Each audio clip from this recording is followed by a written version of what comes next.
Chief Secretary D.P. Walang today underlined that Meghalaya is part of the Indo-Burma biodiversity hotspot, which harbours rich and diversified flora and fauna. While addressing the programme on International Day for Biological Diversity under the theme "Be Part of the Plan" at U Sosotham Auditorium, Walang said that the Meghalaya Biodiversity Board, along with the Forest and Environment Department, are expected to play a pivotal role in preserving the rich biodiversity and associated traditional knowledge available in the state. On the occasion, the Best Biodiversity Management Committee Award 2024 was given to Paglapara BMC, Zigzag CNRD Block, Southwest Garo Hills, and State-Level Biodiversity Conservation and Sustainable Use of Biological Resources Award to Jermanai Village, Umling CNRD Block, Ribhoi District.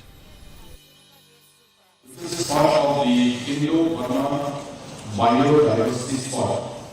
Harbors rich and diversified flora and fauna. The Meghalaya Biodiversity Board, along with the Forest Department, is expected and is playing a very vital role towards achieving the objectives of protecting our biodiversity.